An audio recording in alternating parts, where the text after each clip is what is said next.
갈라디아서 3장 1절에서부터 14절 말씀, 그 중에 13절, 14절 두 절만 읽겠습니다. 그리스도께서 우리를 위하여 저주를 받은 바 되사 율법의 저주에서 우리를 속량하셨으니 기록된 바 나무에 달린 자마다 저주 아래 있는 자라 하였음이라. 이는 그리스도 예수 안에서 아브라함의 복이 이방인에게 미치게 하고 또 우리로 하여금 믿음으로 말미암아 성령의 약속을 받게 하려 함이라. 아멘. 오늘 본문 말씀을 통해서 성령의 약속, 믿음으로 받는다, 이런 제목의 말씀으로 살펴보기를 원합니다. 이 갈라디아서는 2000년 전에 기록되어졌습니다.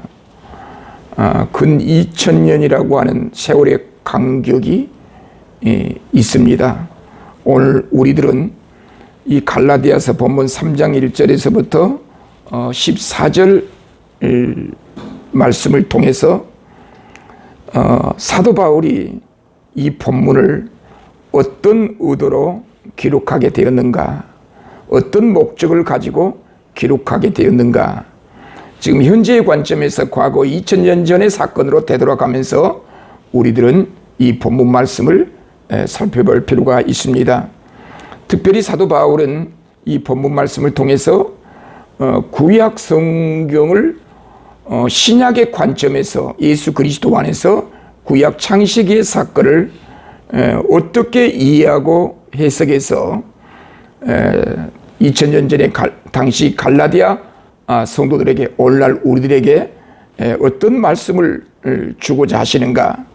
이 본문 말씀은 구약 성경과 신약 성경과의 관계 속에서 구약 성경을 어떻게 해석할 것인가, 또한 우리들이 믿고 있는 하나님, 그 하나님에 관해서 언급을 하는데 성부, 성자, 성령, 하나님을 이야기하고 예수 그리스도를 이야기하고 성령님을 이야기하고 있습니다. 우리가 보통 우리 성경에서 신약의 관점에서 우리가 하나님을 믿는다라고 할 때 어떤 하나님을 믿어야 되는가, 성부, 성자, 성령 하나님을 믿어야 되는데, 사도 바울은 구체적으로 1세기 공동체에서 많은 신자들에게 성부, 성자, 성령 하나님에 관한 이야기를 하면서 우리에게 말씀을 주고 계십니다. 특별히 본문 말씀은 구약 창세기의 아브라함의 사건의 믿음을 통해서 오늘 현재 이방인들이 어떻게 하나님을 믿고 하나님의 자녀가 되었는지, 의롭게 되었는지, 이런 말씀을 하고 있다는 사실입니다. 자, 우리가 잘 아는 대로 세계 4대 문명을 이야기할 때 우리 학교 다닐 때 그처럼 암기했던 4대 문명이 있죠. 메소포타미아 문명, 황하 문명, 이집트 문명, 인더스 문명, 이 4대 문명을 우리가 이야기하고 있는데, 그 메소포타미아 문명은 주전전 7000년 전에 이루어진 문명이라고 말하는데, 역사적으로 그 메소포타미아 문명의 핵심 문명은 수메르 문명입니다. 그 수메르 안에 최강의 도시국가가 있었는데 그 도시국가가 우르입니다. 창세기에서 아브라함에게 갈대아 우르를 떠나 했을 때 그 우르가 메소포타미아 문명 가운데 최대의 중심을 이루고 있었던 수메르 문명, 그 수메르 문명 가운데 도시국가 우르의 아브라함이 아버지 데라와 함께 살고 있었는데, 나중에 고고학의 발굴로 그 수메르 문명에서 40개의 신전을 고고학에서 발견했습니다. 그만큼 당시에 메소포타미아 문명, 수메르 문명, 우르에는 많은 신들이 존재했습니다. 다신교죠. 다신교, 여러 신들을 믿고 있었는데, 그때 그 수메르 문명의 신들이 무려 3600개의 신이 있었다고 말합니다. 그런 그 수메르 문명 우르에 살고 있었던 데라와 아브라함이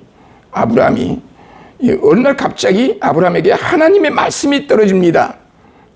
이 고향 친척 아비 집을 떠나 내가 네게 지시할 땅으로 가라. 그래서 아버지 데라가 갈대아에 있었더나 화란에 정착했죠. 가나안 땅에 들어오기 전에 화란에 정착했는데 그 화란에서 아브라함의 아버지 데라가 250에 죽고 그때 아브라함이 이제 가나안 땅에 들어왔죠. 자, 가나안 땅에 들어온 아브라함을 중심으로서 가나안 땅에 하나님의 약속의 땅 가나안 땅에 들어왔는데 이제 강을 건너 가나안 땅에 들어왔다 그래서 그 이름이 히브리 민족이라. 가나안 땅에 들어와서 하나님께서 아브라함에게 가장 먼저 하신 말씀이 너로 말미암아 너 자손에게 이 땅을 주리라. 하나님께서 또 아브라함에게 나타나 말씀하셨습니다. 이제 예수님께서 이 땅에 구약의 약속의 말씀대로 오셨다는 말이에요. 많은 유대인들은 이스라엘 민족들은 구약의 종교 아브라함의 자손들에게만 여호와의 복이 임한다. 그래서 여호와의 복을 받으려면 아브라함의 자손이 되어야 한다. 아브라함의 자손이 되려면 할례를 행해야 되고 유대인으로 태어나야 되고 구약의 모세 율법을 지켜야 한다. 하나님에게 구원을 받으려면 하나님의 복을 받으려면 아브라함의 복을 받으려면 율법의 행위와 할례를 행해야 되고 아브라함의 자손으로 출생해야 한다. 유대인들이 이제 그렇게 이야기를 했던 거죠. 그런 가운데 하나님의 아들 예수 그리스도가 이 땅에 오셨어요. 구약의 약속대로 예수 그리스도가 오셨는데 예수 그리스도께서 오셔서 엄청난 구원의 역사가 이루어지는 거예요. 내가 하나님의 아들이다. 모든 능력과 영광이 하나님과 동등하다. 그러니까 예수님의 제자들이 청년 예수님의 제자들이 유대 종교 지도자들을 따르지 않고 예수님을 따른 거예요. 그래서 하나님의 백성이라고 말했던 유대 종교 지도자들이 하나님께서 보내신 예수님을 거부한 거예요. 그러면 예수는 나는 하나님의 아들이다라고 말했고 유대 종교 지도자들은 예수는 하나님의 아들이 아니다라고 말했고 그럼 누가 진짜냐?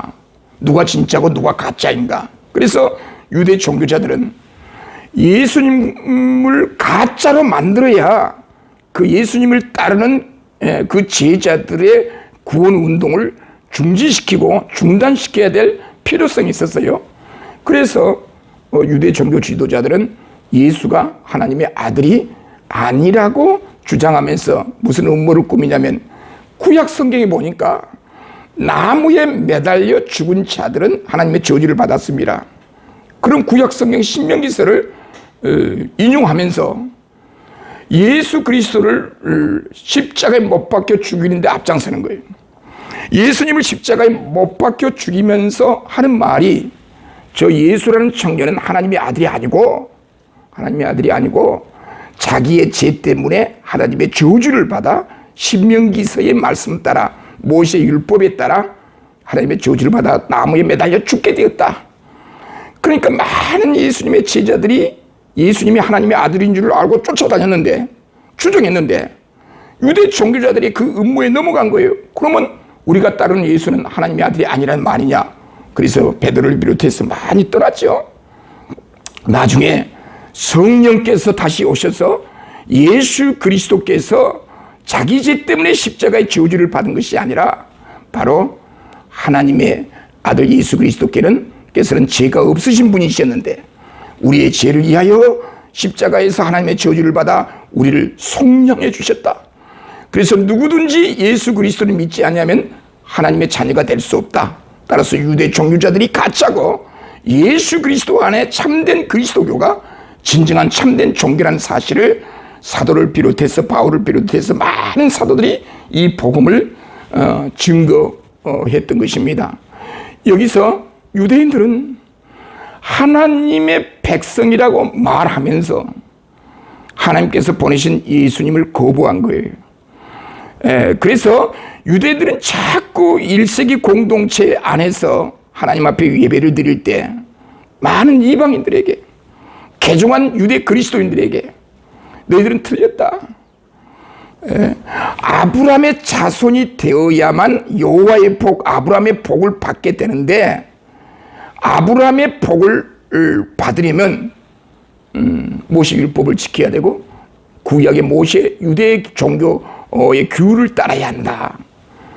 그러니까 예수 그리스도를 믿음으로 말미암아 그리스도인이 되었던 많은 주의 종들이 사도 바울의 가르침을 따라서, 나도 과거에 유대인이었는데 이제 유대교가 말하는 그 구원의 방식은 틀렸고, 이제 예수 그리스도를 믿어야 하나님 앞에 구원받는다는 사실을 하나님의 계시로 바울이 그걸 받아서 증거하는 거예요. 그런데 사도 바울이 이런 복음을 증거할 때 많은 사람들이 그리스도교로 개종했어요. 유대 그리스도인들, 이방인들 중에서도 이제 예수를 믿고 바울과 함께 신앙생활을 했던 거예요. 이방인들이 하나님 앞에 구원받는 길은 아브라함의 자손의 복에 대한 의미를 바르게 해석하지 않고는, 이해하지 않고는 이방인들이 구원받는 길이었거든요. 그래서 사도 바울은 구약의 아브라함의 자손의 복이 어떻게 해서 율법의 행위로 말미암지 않고 예수 그리스도 안에 있는 자들은 아브라함이 받는 그 복을 계속 받게 된다, 하나님의 자녀가 된다, 이 사실을 이방인들에게, 개종한 유대 그리스도인들에게 그걸 증거하고 있는 거예요. 그래서 이런 복음을 증거했음에도 불구하고 1절에 보니까 갈라디아 교회 성도들이 그걸 떠난 거예요. 1절에 보면 어리석도다 갈라디아 사람들아, 예수 그리스도께서 십자가 밝히신 것이 너희 앞에 밝히 보이거늘 누가 너희를 깨더냐. 이 말씀은 사도 바울이 질책함으로 교훈을 하고 있습니다. 어리석다는 말은 구원에 대한 이해 부족으로 이야기할 수가 있겠죠. 돌이킬 수 없는 죄에 대해서 책망하는 것이 아니라 죄를 분별할 수 있음에도 불구하고 분별하지 않고 잘못된 길로 지금 넘어가고 있다. 처음서부터 복음을 저버린 것은 아니었습니다. 복음을 그들이 들었습니다. 믿었습니다. 예수 그리스도는 하나님께 구원받는 유일한 길임을 알게 되었습니다. 그럼에도 불구하고 그러한 복음을 끝까지 쫓지 않았습니다. 바울은 그것을 책망하고 있습니다. 사도 바울은 너희 앞에 밝히 보이거늘 누가 너희를 깨더냐. 바울이 본문에서 예수 그리스도의 십자가를 통하여 우리 앞에 구원의 도리가 밝히 드러났는데, 이런 구원의 도리에서 벗어나 다른 길로 가는 그 잘못된 형태를 지적하면서 누가 너희를 그렇게 유혹하더냐, 그 유혹에 너희가 넘어갈 수가 있느냐, 책망했던 것입니다. 그래서 바울은 여기 2절에 내가 너희에게 다만 이것을 알려 하노니, 이제 뭔가 바울은 알게 할 필요가 있었어요. 뭔가를 알게 할 필요가 있었어요. 자, 이것을 알려 하노니, 바울은 이미 갈라디아 성도들이 어떤 예수 그리스도를 구주로 받아들인 신앙, 경험한 것을 물론하고 그 믿었던 그 내용의 바른 진리를 계속해서 유지하도록 하기 위하여 뭔가를 알려주고 있다, 그 말이에요. 알려주고 있다. 그러면 알게 하는 것이 무엇인가? 사도가 갈라디아 성도들에게 알게 하려고 하는 것은 성령을 받은 것이 율법의 행위인가 혹은 듣고 믿음인가? 바울이 무엇 때문에 이런 말을 합니까? 바울은 구약의 종교에서 율법의 행위로 구원을 받는다는 사실을 배웠고 그렇게 실천한 사람이었어요. 그러나 바울은 부활하신 주님을 만난 이후에 구원은 예수 그리스도를 믿음으로 구원을 받는다는 사실을 알았습니다. 그 믿음은 들음으로 주어진 것입니다. 이 말은 믿음은 나로 말미암지 않는다는 것을 의미한다는 것이죠. 들었던 그 복음을 믿음으로 내가 구원을 받았다는 것은 그 구원의 원인이 나로 말미암지 않고 들었던 그 복음에 의해서 나의 구원이 결정된다.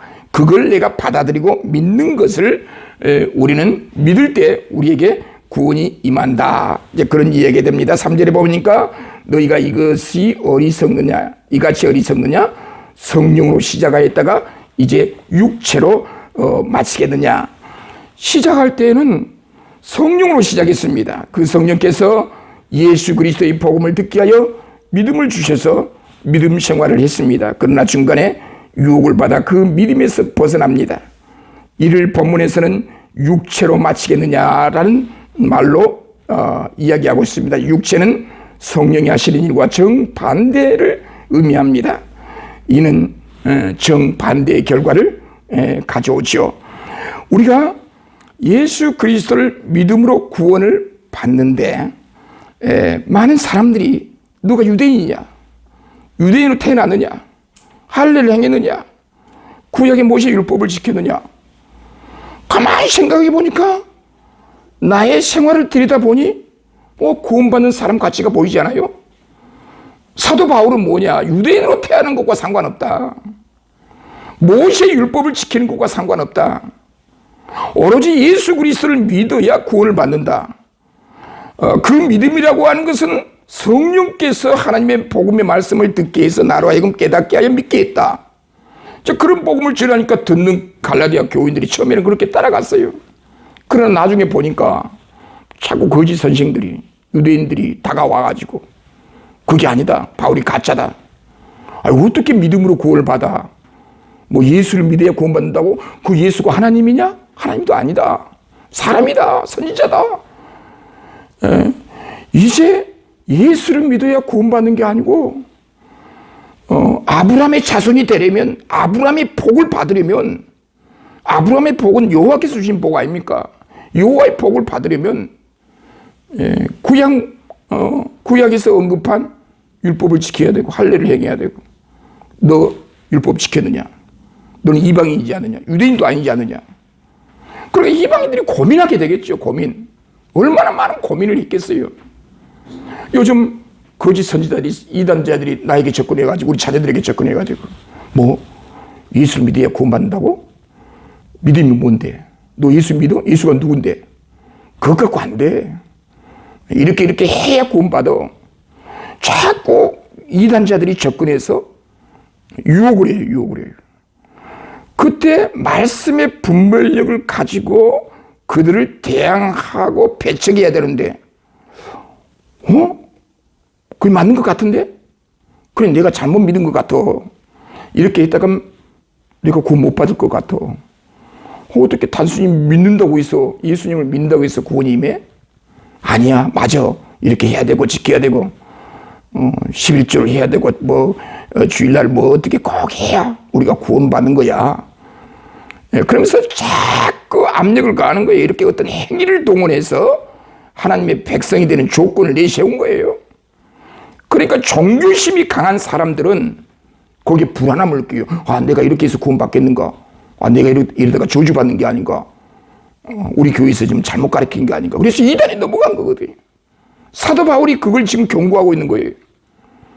성령으로 시작했다가 성령의 은혜로 예수를 믿는 그 믿음에서 떠나 유혹을 받아 잘못된 구원의 길로 가고 있는 그런 갈라디아 성도들을 지금 책망하고 있는 거예요.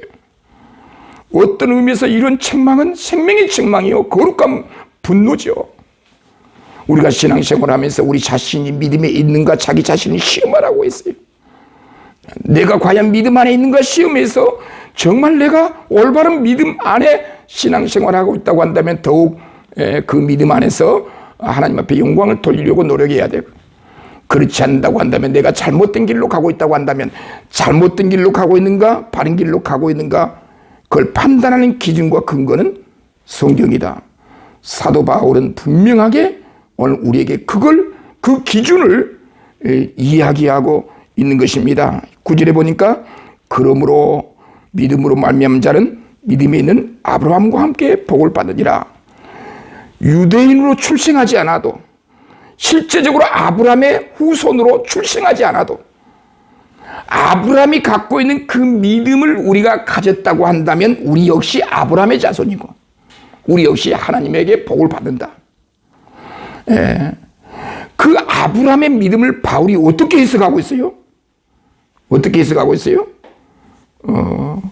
13절에 그리스도께서 우리를 위하여 저주를 받은 바 되사 율법의 저주에서 우리를 속량하셨으니 기록된 바 나무에 달린 자마다 저주 아래 있는 자라 하였음이라. 그 이유는 그리스도 예수 안에서 아브라함의 복이 이방인에게 미치게 하고 또 우리로 하여금 믿음으로 말미암아 성령의 약속을 받게 하려 함이라. 아브라함이 하나님 여호와를 믿으며 그걸 의로 여겼다. 그래서 그 의로우심으로 하나님의 자녀가 되었다. 하나님의 복을 받았다. 그럼 이방인들은 아브라함의 자손이 아니잖아요. 그러면 아브라함의 복이 이방인에게 미칠 수가 없는 거예요. 그러나 바울은 이방인들이 아브라함의 복을 받을 수 있는 근거는 아브라함이 믿었던 것처럼 우리도 믿어야 한다. 아브라함의 믿음은 장차 중보자 안에서 예수 그리스도 안에서 주실 그 믿음을 믿었다. 약속을 믿고 믿었다. 그리스도 예수 안에서 아브라함의 복이, 바울은 아브라함의 복 단어 앞에다가 그리스도 예수 안에서 아브라함이 믿었던 그 믿음과 복은 신약 성경에서 사도 바울은 예수 그리스도 안에로 국한시킵니다. 예수 그리스도 안에서 믿었다. 장차 아브라함이 장차 하나님의 약속을 믿었는데 그 약속은 장차 하나님의 아들 예수 그리스도를 통해서 우리에게 주어진 그런 믿음이요 약속이요 복이었다. 그래서 유대인으로 출생하지 않는 이방인들도 구원받는 복을 받는 근거가 여기에 제시되고 있더라 그 말이. 저와 여러분들은 유대인들도 아니고 유대인들처럼 철저하게 구약의 율법을 지켜서 구원받는 것도 아니고 그러면 우리는 저주받아 마땅하다 그거예요. 저주받아 마땅하다 그거예요. 그러나 사도 바울은 아브라함의 복이 오늘 이방인 우리들에게 미치게 하려면 예수 그리스도 안에서 하나님을 믿으면 바로 그 아브라함의 자손에게 주어진 복이 우리에게 임한다. 그래서 바울은 오늘 본문 속에서 율법 아래에 있는 유대인들과 그리스도 안에 있는 하나님의 백성들을 대조시키고 있는 거예요. 율법 안에 있는 유대인들은 율법 안에 있기 때문에 저주를 받는 거예요. 그러나 우리는 율법 아래 있지 않고 예수 그리스도 안에 있기 때문에 율법의 저주가 임한 것이 아니라 하나님의 예수 그리스도를 통한 생명이 우리에게 임한다는 거예요. 이제 모세 율법을 바라보는 관점이 달라요. 율법 아래에 있는 유대인들은 그 율법을 구원의 조건으로 삼습니다. 율법을 지키지 않으면 구원이 임하지 않는다. 율법 아래에 있는 자들은 율법을 지켜야 구원을 받는다. 그러니 그 율법이 그들을 저주하게 만드는 거예요. 율법이 그들에게 구원을 주지 못해요.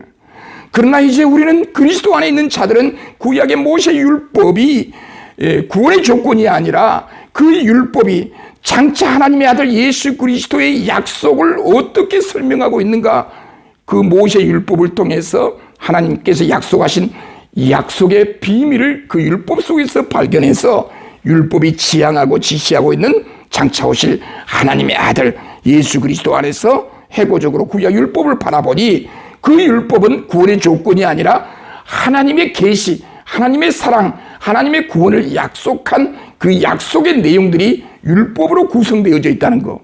그런데 유대인들은 그 율법 아래서 율법을 구원의 조건으로 삼으려고 하니 그 율법이 그들을 저주하게 하지만 이제 우리 그리스도인들은 그 율법 아래 있지 않고 그리스도 안에 있기 때문에 그 율법을 통해서 예수 그리스도를 발견하는 것이죠. 그래서 누가복음 24장 44절에서 그 율법이 나에게 관하여 예수 그리스도에 관하여 말씀한 거라고 예수님이 직접 설명해 주셨지 않습니까? 자, 오늘 본문 말씀 속에서 우리들은 사도 바울이 당시 갈라디아 성도들에게 뭘 지금 이야기하려고 하는가, 그 논점들, 논지가 뭔가 지금 예수 그리스도 안에서 바른 복음 안에서 신앙생활했던 갈라디아 교회 성도들이 오늘날 갑자기 거짓 선생들의 유혹을 받아 유대 종교, 구약의 종교 유대 종교로 다시 되돌아가려고 할 때 어리석은 일 그만하고 이제 성령으로 받아 육체로 마치려고 하지 말고 계속해서 우리가 갖고 있는 그 믿음을 갖고 신앙생활을 하게 되면 비록 이방인들일지라도 모세 율법을 지키지 못하고 유대인으로 태어나지 못했다 하더라도 우리들은 아브라함의 복을 받고 아브라함을 통해서 주어진 하나님의 복은 장차 오실 하나님의 아들 예수 그리스도를 예언하고 있으니 그 예수 그리스도 안에 있는 자들은 아브라함의 자손과 별반 다름이 없다. 그래서 우리 이방인들이 계속해서 우리가 신앙생활을 하면서 하나님을 잘 섬겨야 한다. 이제 이런 말씀으로 우리에게 권면해 주고 있는데, 오늘날 이런 바른 복음 안에서 신앙생활을 하려고 할 때 너무나 많은 혼란된 이론들이 우리에게 접근해 들어와요. 진리의 분별력이 없는 우리 자녀들에게 접근해서 어느 날 갑자기 이단에 빠져요.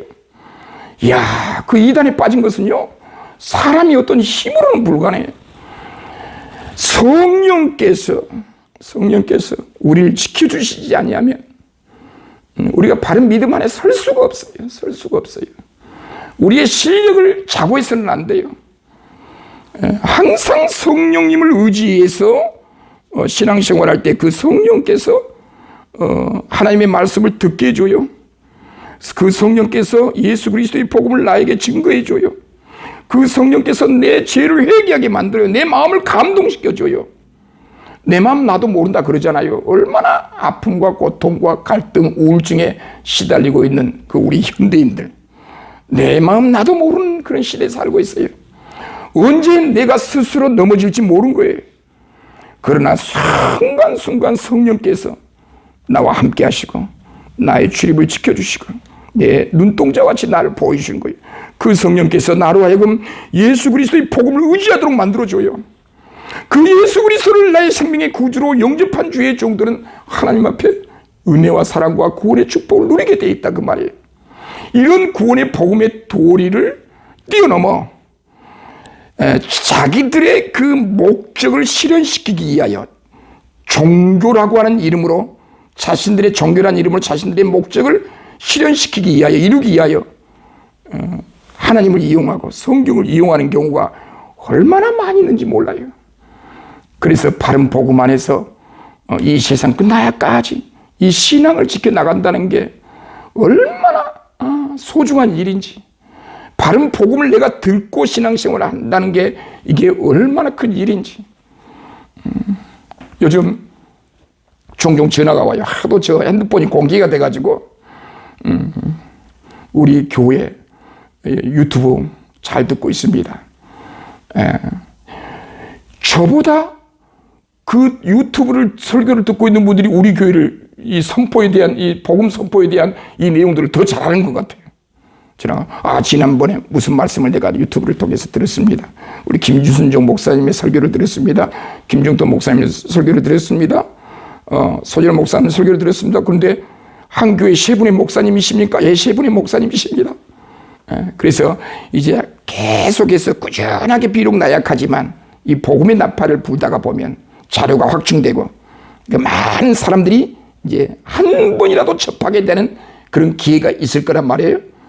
그렇게 되면은 우리 하나님께서 우리에게 복을 주시고 이 사역이 계속 진행될 수 있도록 역사해 주시리라고 믿습니다. 이러한 축복과 은혜가 여러분에게 항상 함께 하시기를 주님의 이름으로 축원드립니다. 우리 구주 예수 그리스도의 은혜와 하나님 아버님의 사랑하심과 성령님의 교통하심이 믿음 안에서 승리하기를 원하는 모든 주의 종들의 머리 위에, 각 가정과 직장과 사업장 위에, 또한 이 나라 이 민족 위에, 전국의 모든 교회들 위에 지금으로부터 영원토록 함께 있을지어다.